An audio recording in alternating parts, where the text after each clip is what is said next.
11:08 la hora en la República Argentina y ahora sí arrancamos con la primera nota. Estamos en comunicación con Eric Cameron, Head Financial Lines and Cyber de THB Regional. Eric, buenos días, un gusto estar viéndote. Hola, buenos días, ¿cómo están? ¿Cómo están? Bien, bien, gracias por estar con nosotros en esta mañana para abordar un tema que, como decía, ¿no? Todos los informes, estudios, grandes brokers que lanzan sus reportes anuales de riesgos, siempre hoy ya, y creo que hace 3 años, claramente, cyber riesgos lo identifican en el número uno, ¿no? En este tema. No, ni hablar, ni hablar. A ver, ¿qué compañía hoy en día no utiliza la informática para sus servicios, ¿no? Es decir, para tanto interno como externo. ¿Qué compañía no tiene acceso, no es responsable de información, quien brinda servicios a través de una página web o un servicio informático? Eh, Hoy en día, desde las pymes, desde la pequeña compañía de compañías corporativas grandes, todos tienen riesgos cibernéticos, ¿no? Es decir, que pueden tener una pérdida propia o responsabilidades con la información que manejan, tanto información de terceros que es responsable, información de sus clientes, de sus mismos, de sus empleados. Eric, entonces, haciendo una primera introducción o definición, ¿qué es lo que se considera para el mercado, ¿no? Riesgo cibernético y bueno, ya un poco dijimos que todos estamos expuestos en mayor o menor medida. No, un poco de lo que ya comenté, ¿no? Es decir, eh, vos tenés, como compañía, puedes tener una pérdida propia muy importante. Es decir, vos llegás a tu oficina, tenés tu ordenador, tenés tu computadora, tenés una plataforma que es una forma de brindar tu servicio al cliente. Ahora vos tenés una falla de seguridad, ¿no? Eh, y tenés un ataque de negación de servicio, no puedes operar, ¿ok? Ujú. Existe una violación a tu sistema, donde está toda tu información, la información de tus clientes, la información de terceros, secretos comerciales de empresas, información personalmente identificable de tus clientes y tus empleados, que después tiene sus consecuencias. Cuando hablamos de riesgos cibernéticos también hablamos de daño, es decir, el robo de información per se no es el riesgo, sino lo que puede surgir a partir de eso, ¿ok? Ujú. Entonces, ¿quién hoy en día no tiene problemas tiene un conocido que haya sufrido un robo de identidad, ¿no? Un phishing, robo de identidad y demás. Es decir, eh, tenés, tenés casos constantemente que usan tu información. ¿Y qué es información identificable? ¿Ok? Mi nombre, mi apellido, mi domicilio, mi número de identidad, el DNI. Solo con la imagen de una cédula te pueden sacar una tarjeta de crédito en un banco, ¿ok? Pueden sumarse a un plan de telefonía celular y eso también aparece. Entonces, esa información, eh, cada compañía es responsable y también tiene sus políticas de privacidad. Es decir, a la hora de firmar un contrato para poder prestar un servicio, siempre se firma, en la mayoría de sus casos en realidad, políticas de privacidad que deben ser cumplidas. Ahora, hay amenazas constantes, ¿no? Donde puede existir estos fallos de seguridad del sistema que uno opera, y después hay una batería, una catarata de riesgos y demandas que uno puede sufrir a raíz de eso. De lo que vos decís, se desprende como que hay dos divisiones en la cobertura, lo que es el daño propio que sufre la empresa, pero también esto, ¿no? Que a partir de la pesca de los datos de los clientes entren a información contable, financiera, que utilicen las tarjetas de los clientes o los datos de los clientes para, bueno, hemos visto, hacer compras o cosas similares.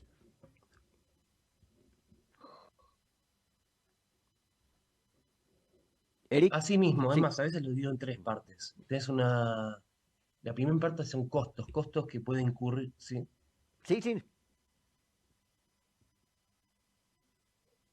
Hola, ¿se me Sí, te escucha? escuchamos. te escucho, te escucho. Bueno, sí, se puede definir hasta en tres partes, ¿ok? Tenés costos de respuesta al incidente inicial. Es decir, eh, siempre digo lo mismo, cuanto más rápido se responde a un hecho, en realidad es el interés principal de todas las partes, tanto de la aseguradora, reasegurador, se aplica y el cliente final, ¿no? Entonces, la póliza mismo te cubre lo que son gastos de asesoría de abogados, ¿no? Para cómo responder a un hecho, cuáles son sus obligaciones. Está obligado a informar a toda su clientela, es decir, a las personas que potencialmente su información fue vulnerada, y también a qué autoridad se le debe informar, ¿ok? Después, costos para montar todo un call center para responder consultas de las personas que fueron notificadas, los costos de notificaciones de esas personas, ¿ok? Call center para monitoreo de crédito, monitoreo de robo de identidad. Esos todos son costos de respuesta a un incidente, ¿no? Ujú. Costos también para eh, asignar a un responsable, un experto en TI, para que pueda asesorar en el sentido de cuál fue la causa de esto, qué pasó, cuál es el alcance. Esos son todos los costos de respuesta inicial a un incidente o la sospecha de un incidente. Después hablamos de esos dos factores que mencionaste al principio. Eric, buen Esto es día. la pérdida propia, es decir, que no necesariamente tiene que ser sí, Eric, buen día. Gustavo te no saluda. ¿Me necesariamente escuchás? puede ser Ahí, una... hay delay. Espera que Sí, sí, sí, sí. déjalo que redondea, Eric, por favor. Sí, hay un delay por eso. Sí. Sí. No, no, sigan con su pregunta. Eric, Seguramente por ahí la mano. Gustavo, ¿cómo te va? ¿Qué tipos de empresas están adquiriendo hoy estos seguros y qué límites están disponibles? Bueno, a ver, cualquier tipo de institución puede tomarlo si es responsable de información, ¿no? Es decir, si tiene una política de privacidad implementada en su servicio, ya se puede considerar apto para contratar la póliza, ¿ok? El tema es que hay mucha exposición, ¿no? Porque no necesariamente es un robo presencial, físico. El fraude se puede perpetuar desde la distancia de un tercero. Entonces, hoy en día sí se puede decir cuáles las grandes empresas corporativas que tienen mayor interés en contratar este servicio, por ahí son las instituciones financieras, ¿ok? Los grandes bancos. Eh, y creo, ¿no? También las instituciones médicas. Es decir, porque cuando hablamos de información personalmente identificable, que ya lo habíamos mencionado, no solo es mi nombre y mi apellido, sino es una información privada mía desde el ámbito de la salud, también mi grupo sanguíneo, qué enfermedades tengo, mi historial clínico. Es decir, todo es información propia, ¿no? Y secreta. Entonces, hace unos años, y sin dar nombres, también pasó un evento acá en Argentina para una obra social. Y ahí podemos ver la importancia de esta información, es decir, sus pacientes no tenían acceso a lo que era su historial clínico. Tenías una cirugía programada para las siguientes 48 72 horas y no la podías realizar, porque no sabes qué grupo sanguíneo tenés, qué condiciones tenés. Entonces, ya se pueden imaginar Ujú. eh, la cantidad de reclamaciones que puede surgir. Hablamos de un banco, ¿no? Y estamos hablando de ataque de negación de servicio, es decir, fueron encriptados todos los sistemas de darle eh, la parte de dar servicio al cliente. Y yo como cliente del banco tengo que hacer una transferencia sí o sí un día. No puedo hacerlo de manera online y me veo obligado a ir físicamente a la institución.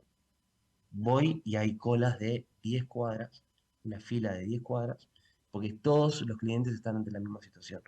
Ese día tengo un deadline y no puedo hacer la transferencia. Me perdí un negocio, me perdí señal en Sí. una casa, me perdí lo demás.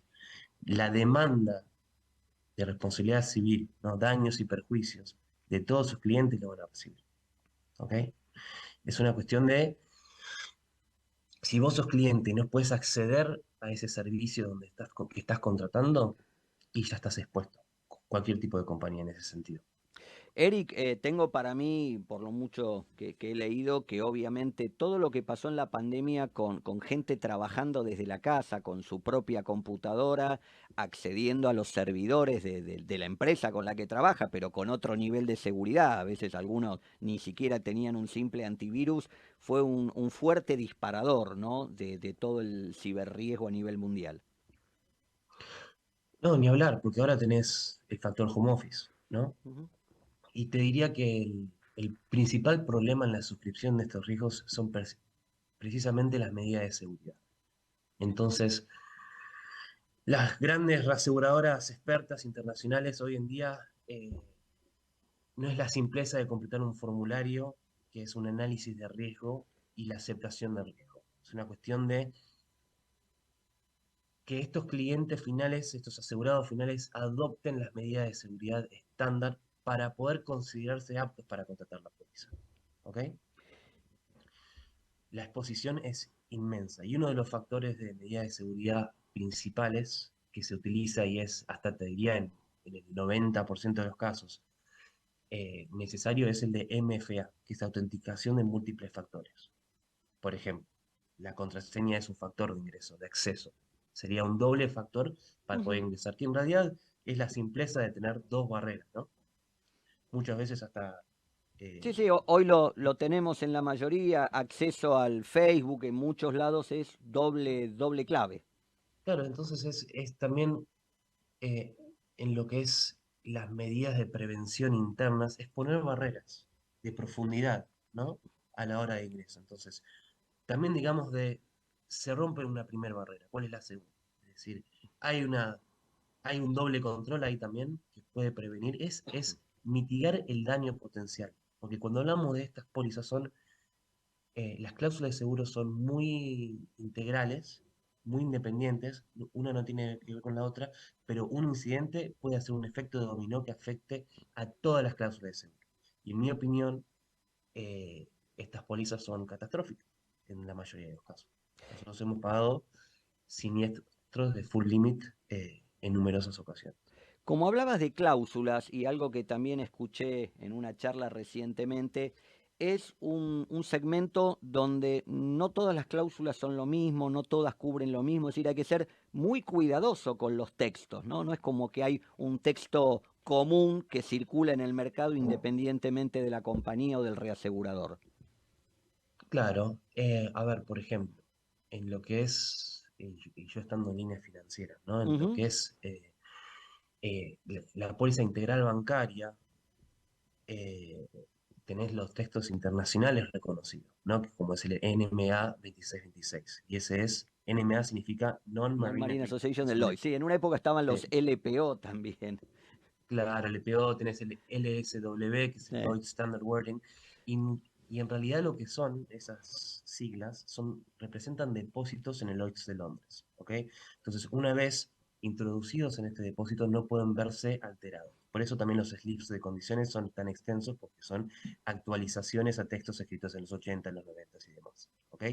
Pero ¿qué te brinda eso? Es la tranquilidad de que te digo que tengo ese código y todo el mundo sabe de qué estamos hablando, Ujú. ¿no? Ahora, cyber, y si hablamos también de deducibles y demás, en los últimos años se fue endureciendo lo que es el apetito, precisamente por la cantidad de eventos que hay, y lo habías mencionado al principio, Fernando.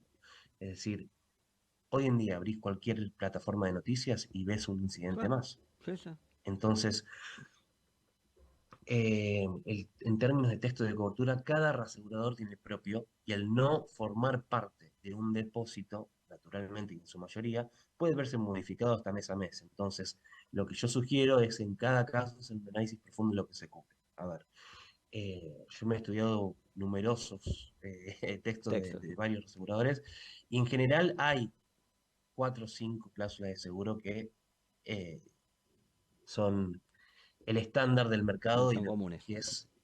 que sería ¿cómo se llama? La esencia de lo que es una póliza de cyber, ¿no? De riesgo cibernético. Como estamos hablando de que a diario vemos el crecimiento de los hechos, tanto a nivel internacional como nacional, han habido muchas empresas, organismos públicos afectados. Tenemos claramente el tema de la superintendencia, pasó con el PAMI, pasó con el INTA. La pregunta es si hay mayor conciencia, ¿está creciendo la suscripción o al menos el pedido de análisis de cobertura en nuestro mercado hoy? Y ya después como cierre, ¿cuál es la visión de los reaseguradores de nuestro mercado? Si es un mercado que está bien en cuanto al cumplimiento de medidas de seguridad o estamos totalmente atrasados en ese aspecto. Para mí está pasando que, a ver, el interés está creciendo, sigue habiendo un desconocimiento generalizado mercado argentino, más allá de la cantidad de siniestros que vemos, ¿no? Pero a raíz de eso se está despertando el interés, ¿ok? El problema es precisamente esto de las medidas de seguridad, que es lo que sería el apetito o el interés en contratarlo. Es decir, eh, por lo general el estándar que se solicita para poder contratar la póliza, acá en Argentina le falta un poco de actualización. Con respecto al interés del reasegurador para desarrollarlo, a ver, siempre va a estar. Es decir, si ese estándar de medida de seguridad se aplica acá en Argentina como en cualquier otro país, el reasegurador no está interesado en desarrollarlo. Fantástico, seguramente vamos a seguir charlando acerca de esto. Eric Cameron, Head Financial Lines and Cyber de THB Regional, un gusto haberte tenido con nosotros en este sábado y te deseamos un muy buen fin de semana.